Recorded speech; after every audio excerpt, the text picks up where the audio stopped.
Taylor Armstrong's most personal, RHOBH moments have become viral memes. How she really feels about her internet fame, exclusive. Need to know. Taylor Armstrong shares her reaction to viral memes featuring her on social media. The Real Housewives of Beverly Hills alum provides an update on her life after leaving reality TV. The public speaker and author is also focused on her 6-week course, The Comeback Club, where she coaches people on how to recognize red flags and relationship issues. Taylor Armstrong never imagined a heartbreaking moment from her time on The Real Housewives of Beverly Hills would become a viral TikTok trend. But that's exactly what happened with her emotional line, "Baby, there's no plane." The now viral moment occurred during one of the most difficult chapters in Armstrong's life, when her marriage to husband Russell Armstrong was unraveling and she had to explain the situation to their daughter, Kennedy Armstrong. In a candid conversation with People, Taylor opens up about the moment. "Russell and I had a plane, and when everything fell apart," Kennedy asked, "When can we go on the plane again?"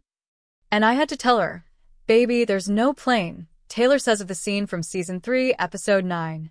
In the clip, she's describing her situation to co-stars, including Brandi Glanville.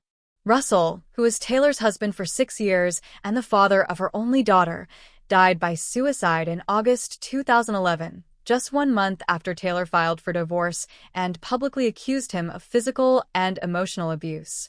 More than a decade later, the emotional scene has resurfaced as a trending TikTok audio with fans reenacting it, and even Kennedy, now 19, joining in.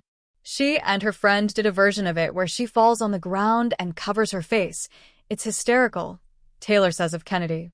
"I was like, these kids have way too much time on their hands." But it's not the first time the public speaker and author has become a viral sensation. Years earlier, she unexpectedly found herself at the center of one of the internet's most enduring memes, woman yelling at cat. The viral image splits in photo of Taylor sobbing during a tense dinner party on RHOBH in Season 2 with a confused-looking white cat, named Smudge, sitting at a table.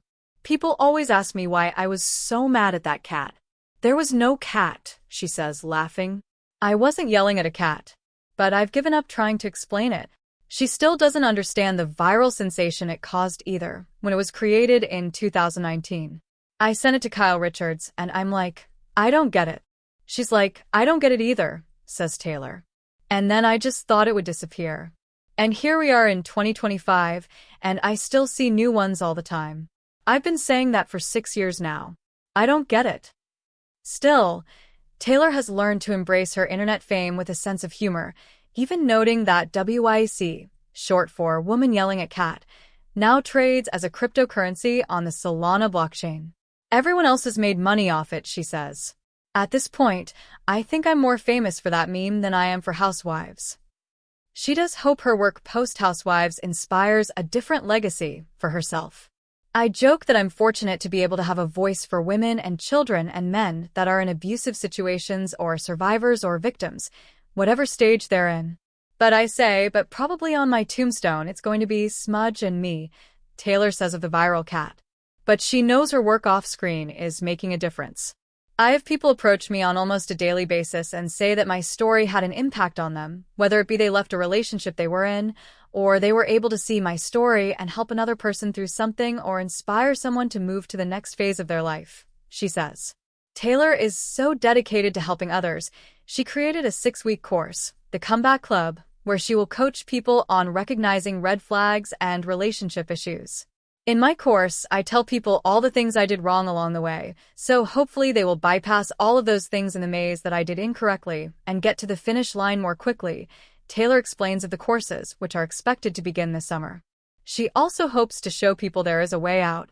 "I want people to see my journey and know that there's life after," says Taylor, who has visited domestic violence shelters and worked with marriage and family therapists and social services.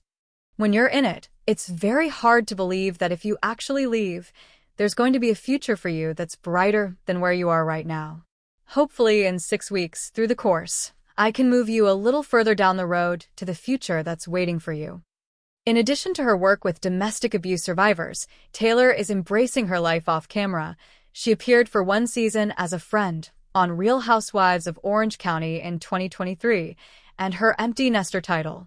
She admits dropping off Kennedy, now a freshman in college at the University of Arizona, wasn't easy, but she felt joyful in the moment, too. She's independent and strong, Taylor says of Kennedy. I was so involved in her cheerleading and her childhood, but I always wanted her to be self-sufficient. And she is. Now, Taylor is rediscovering herself. This next chapter is about me, too. I've started traveling more and focusing on what I want, she says. One thing she did to focus on herself is pay a visit to Dr. Nicholas Nikolov at Cell Sound Aesthetics in Beverly Hills, California, where she underwent their electrosonic resonance treatment. I wanted to get my abdomen done. I feel like bikini season is upon us, she says. I've only had one treatment, but I've heard great things about it. So I'm going to do 5 more, and I just look forward to seeing the results. Prioritizing wellness is another aspect Taylor is embracing. I'm trying to force myself to work out more and do a little external self-care along with all the internal work I've done, she says. I really prefer to walk outside, go walk on the beach, and listen to a lot of Tony Robbins and try to be motivational in my life on moving forward to my next chapter.